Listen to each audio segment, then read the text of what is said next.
વ્યવહારે સુખી એવા મુમુક્ષુ વણિક શેઠ રહેતા હતા. સંતોના યોગે એમને સત્સંગી થયા અને વર્તમાન ધારણ કર્યા. એમના ઘરે સંવંત 1882માં જન્મેલા ત્રિકમદાસ નામે એક પુત્ર હતા.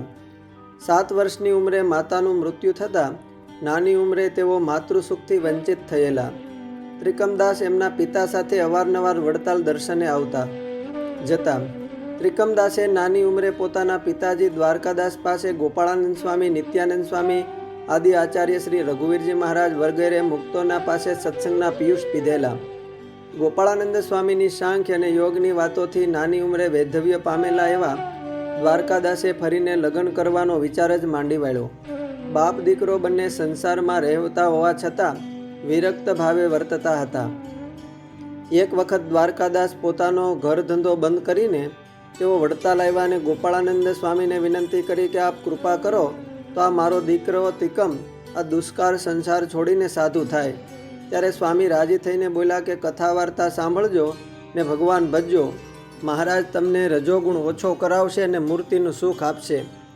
બાપ દીકરો પોતાના ગામ ડભોઈ ઘરે આવ્યા ને હજુ તો એકાદ અઠવાડિયું થયું હશે ત્યાં તો ત્રિકમદાસ કહે કે પિતાજી, આ લ્યો બધાય ઘરેણાં, મારે હવે નથી પહેરવા.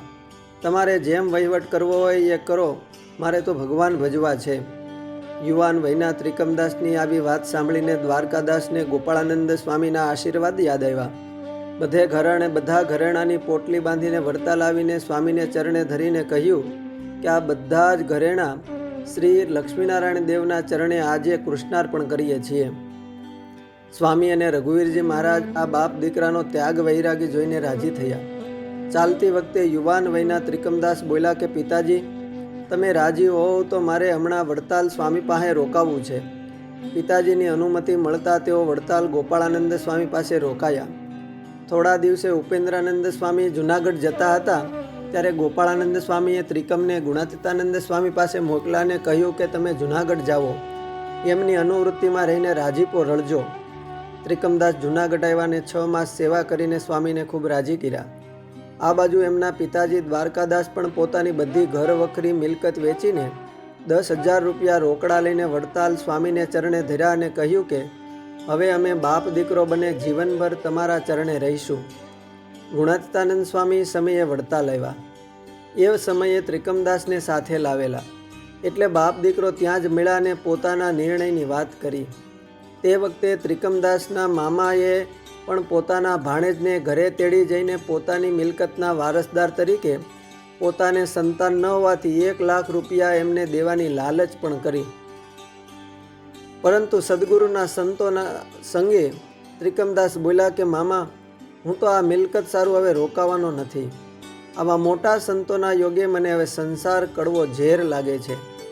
મારે તમારા વારસાના 1 લાખ રૂપિયા પણ જોતા નથી. સમયો પૂરો કરી ત્રિકમદાસ ગુણાતીતાનંદ સ્વામી સાથે જૂનાગઢ આવ્યા. એક દિવસ સ્વામીએ કહ્યું કે ત્રિકમ, તારે સાધુ છાવવું છે કે અમે કહીએ એમ કરવું છે? ત્યારે ત્રિકમદાસ કહે કે સ્વામી, મારે તો તમે રાજી થાઓ એમ જ કરવું છે. સ્વામીએ કહ્યું કે તમે જાતે વાણિયા છો તે મંદિરના કોઠારી થાઓ અને સેવા કરો. સ્વામીના એક વચને તેઓ જૂનાગઢ મંદિરના કોઠારી થયા ને ત્રિકમદાસ કોઠારી તરીકે 22 વર્ષ સુધી સેવા કરી અને સ્વામીને ખૂબ રાજી કર્યા. ગુણાતીતાનંદ સ્વામી સંવંત 1923માં ધામમાં ગયા પછી પોતે કોઠારી પદ છોડીને સંવંત 1924માં યોગેશ્વરદાસ સ્વામી પાસે મંડળમાં રહ્યા ને આચાર્ય શ્રી ભગવત પ્રસાદજી મહારાજ પાસે સાધુ દીક્ષા લઈને સેવામૂર્તિ અક્ષર સ્વરૂપદાસ સ્વામી નામે સત્સંગમાં પ્રસિદ્ધ થયા. અસ્તુ. જય સ્વામિનારાયણ. સોરઠી સંતોમાંથી.